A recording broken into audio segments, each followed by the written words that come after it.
بسم اللہ الرحمن الرحیم الحمد للہ رب العالمین والصلاة والسلام علی رسولہ الامین وعلی آلہ وصحبہ اجمعین۔ محترم مولانا عبدالحمید نعمانی صاحب آج کے ہمارے مہمان مقرر اور یہاں موجود بزرگوں، بھائیوں، نوجوان دوستوں،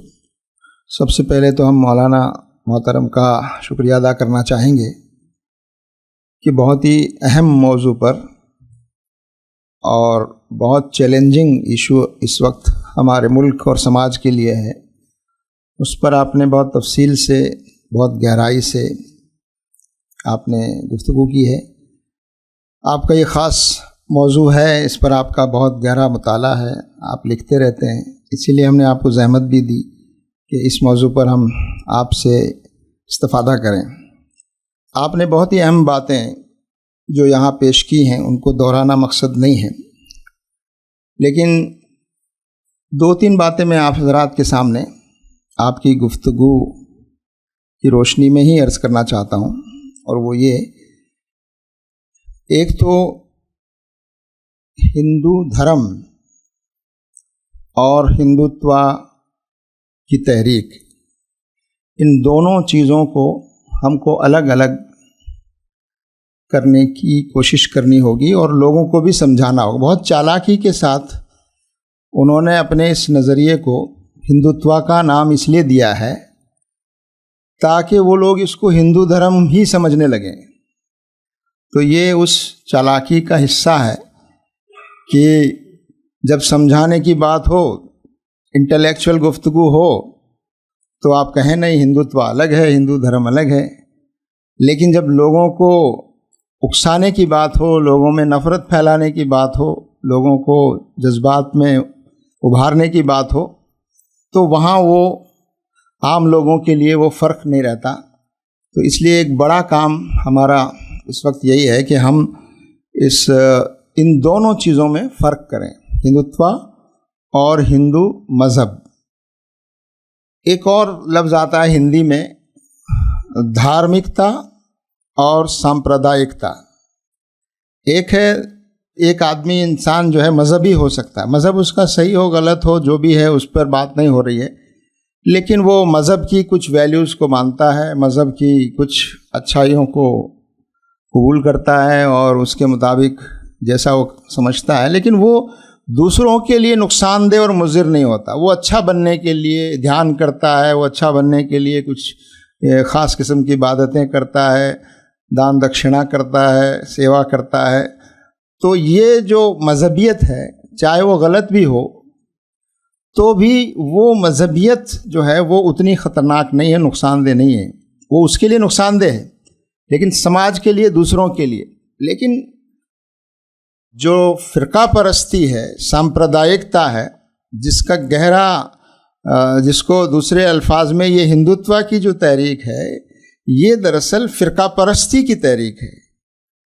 اور فرقہ واریت کی تحریک ہے کہ ایک فرقے کو، ایک گروہ کو دوسرے گروہ کے خلاف کھڑا کیا جائے اور دوسرے گروہ کے بارے میں، دوسرے طبقے کے بارے میں نفرت پیدا کی جائے، غصہ پیدا کیا جائے۔ تو یہ جو چیز ہے دھارمکتا، وہ پسندیدہ ہو سکتی ہے، اس میں صحیح اور غلط پر بحث کی جا سکتی ہے، لیکن دھارمکتا الگ چیز ہے، سامپردائکتا الگ چیز ہے۔ یعنی ایک آدمی اپنے مذہب کو صحیح سمجھتا ہے، سب سے اچھا سمجھتا ہے، اس پہ عمل کرتا ہے، اس کی کچھ ویلیوز پر عمل کرتا ہے، لیکن دوسرے مذہب کے ماننے والوں کے ساتھ اس کا رویہ نفرت کا یا ان کو نقصان پہنچانے کا یا ان کو چوٹ پہنچانے کا نہیں ہوتا، تو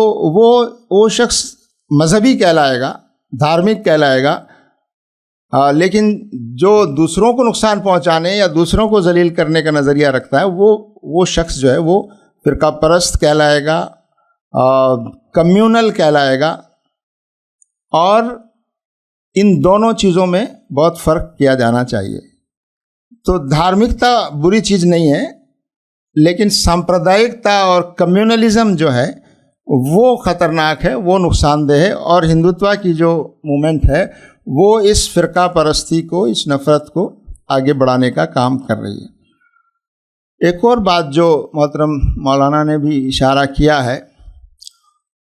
ہم کو یہ بات ثابت بھی کرنی ہوگی، اور اس کے لیے جو سوسائٹی ہے ہماری، میں اس کو ہندو سوسائٹی نہیں کہہ رہا ہوں، جو بھارتیہ سماج ہے، انڈین سوسائٹی ہے، اس سے ہمارا رابطہ اور تعلق بڑھنا چاہیے، اس سے ہمارا انٹریکشن بڑھنا چاہیے، وہ ہمارے بارے میں جانیں۔ اس کی ضرورت اس لیے ہے کہ ہمارے بارے میں جو غلط تصور اور نظریہ پھیلایا گیا ہے، جتنا غلط تصویر اسلام کی بنا دی گئی لوگوں کے ذہنوں میں، تو اس کو دور کرنا ضروری ہے، اور وہ تبھی دور ہوگی جب وہ آپ کا ہمارا ان کے ساتھ ملنا جلنا ہوگا، انٹریکشن ہوگا، تبادلہ خیال ہوگا، اور نیچرل طریقے سے ان کے ساتھ ہمارا میل جول بڑھے گا۔ تو ان کے سامنے یہ بات واضح کرنے کی ضرورت ہے، اور یہ کہ ہم کو ان دونوں طبقات کو، یعنی جس کی یہاں بات کی گئی ہے، جارحانہ قوم پرستی کا نظریہ لے کر جو لوگ اٹھ رہے ہیں، وہ پورے بھارت کی نمائندگی نہیں کرتے، وہ پورے ہندو سماج کی نمائندگی یا ہندوستانی سماج کی نمائندگی نہیں کرتے۔ اس غلط پروپیگنڈا کو بھی ہمیں توڑنے کی ضرورت ہے۔ یہ تحریک دراصل فاسسٹ تحریک ہے، جیسا کہ مولانا نے فرمایا کہ ان کے پاس سوالوں کے جواب نہیں ہیں، دلیل کے ساتھ بات نہیں کر سکتے، ان کے پاس کوئی مضبوط چیز نہیں ہے جس سے یہ کوئی ایسی چیز بتا سکیں۔ تو جب آپ کو کوئی ایسی چیز منوانی ہو اور آپ کے پاس کوئی دلیل نہ ہو، بنیاد نہ ہو، تو پھر وہ فاسزم کا طریقہ، زور زبردستی کا، طاقت کا، تعداد کا، یہ طریقہ وہ اختیار کرتے ہیں۔ اور فاسسٹ تحریکیں جتنی بھی ہیں دنیا میں ہوئی ہیں اب تک، ان سب میں دو چیزیں بڑی اہم رہی ہیں۔ ایک ہے جھوٹ کا پروپیگنڈا، اس کے بغیر فاسزم نہیں پھیل سکتا، اور دوسرا ہے ایک دشمن، ایک مصنوعی دشمن آپ کریٹ کریں، ایک اینیمی آپ کریٹ کریں، اور پھر اس کے خلاف نفرت پھیلانے کا کام آپ کریں۔ جھوٹ اور نفرت اور پروپیگنڈا، یہ دراصل آکسیجن ہے فاسسٹ تحریکوں کی، اور ہندوتوا کی جو تحریک ہے وہ فاسسٹ تحریک ہے۔ تو اگر آپ ان کی یہ آکسیجن آپ ختم کریں، یعنی پروپیگنڈا جو ہو رہا ہے، اس پروپیگنڈا کو آپ ایکسپوز کریں اور صحیح بات لوگوں کے سامنے لانے کی کوشش کریں۔ آسان کام نہیں ہے، جتنی طاقت ان کے پاس ہے پروپیگنڈا کی، جھوٹ پھیلانے کی، لیکن اس کے باوجود بھی یہ ناممکن نہیں ہے، جیسا مولانا نے کہا ہے کہ ناممکن نہیں ہے۔ تو لوگوں کو یہ بتانا کہ اس ملک میں سمجھتا ہوں 10-15% لوگ ہوں گے جو اس آئیڈیالوجی سے کو بہت مضبوطی سے کمیٹڈ ہوں گے، اور باقی لوگوں کو انہوں نے اپنے ساتھ مختلف طریقوں سے کیا ہوا ہے۔ یہ جو ہم الیکشن میں جو ووٹ کا پرسنٹیج دیکھتے ہیں، تو کبھی یہ 31% ووٹ ملتا ہے، کبھی 37 یا 40%، تو اس میں یہ سارے ووٹر ان کے وہ نہیں ہیں جو ان کی آئیڈیالوجی کو مانتے ہوں یا ان کی آئیڈیالوجی کو سبسکرائب کرتے ہوں، بلکہ اس سے آدھے بھی نہیں ہیں۔ باقی لوگ کئی وجوہات سے ان کو ووٹ کرتے ہیں۔ تو ووٹ اور حکومت بن جانے یا سیٹیں زیادہ آ جانے سے ان کی طاقت کا وہ ہمیں غلط فہمی نہیں ہونی چاہیے کہ یہ اتنے طاقتور ہو گئے ہیں کہ اب ان کو ڈیفیٹ دینا یا ان کو روکنا ممکن نہیں ہے۔ فاسسٹ لوگوں کی اور فاسسٹ تحریکوں کی ایک خصوصیت یہ ہوتی ہے کہ وہ ایک جھوٹا پروپیگنڈا ایسا پیدا کرتے ہیں کہ اب یہ طاقتیں اتنی طاقتور ہو گئی ہیں اپنے بارے میں کہ اب ان کا مقابلہ نہیں کیا جا سکتا۔ ایسا جھوٹا ماحول، پرسیپشن، ایک رونگ پرسیپشن بنانے کی کوشش کرتے ہیں کہ اب ان طاقتوں کا مقابلہ نہیں کیا جا سکتا، اب ان کو روکا نہیں جا سکتا۔ اور دوسرا ایک غلط بات یہ پھیلاتے ہیں کہ اب پورا ملک ہمارے ساتھ ہے، اب پورے ملک کی عوام ہمارے ساتھ ہے، اس ملک کی 80% آبادی ہمارے ساتھ ہے۔ یہ جو جھوٹ ہے، اس جھوٹ کو میرا خیال ہے کہ توڑنے کی ضرورت ہے، اور وہ تبھی ہو سکتا ہے جب ان باتوں کو آپ پیش کریں۔ اور دوسرا یہ کہ ہمارا جو اختلاف ہے اور ہماری جو لڑائی کہہ سکتے ہیں آپ، ہمارا جو مقابلہ ایک طرح سے ہے، وہ ہندوتوا اور نفرت کی تحریک سے ہے۔ یہاں کے ہندو سماج کو ساتھ لے کر وہ اس تحریک کو چلانا پڑے گا. یہاں کی جو انڈین سوسائٹی ہے اس کو کنونس کر کے، اس کی غلط فہمیاں دور کر کے، اور اس کو یہ بتا کر کہ یہ جو نظریہ ہے، جس نظریے نفرت کے نظریے کو یہ لوگ آگے بڑھا رہے ہیں، یہ خود ہندو دھرم اور ہندو سنسکرتی اور ہندو جو مذہب کی جو روایات ہیں ان کے بھی خلاف ہے، اور اس کو بھی یہ بدنام کرتا ہے. اور دوسری طرف یہ ہمارے ملک کی جو بنیاد ہے کہ ہمارا ملک ایک سیکولر ملک ہے، یہاں سب مذہبوں کو برابری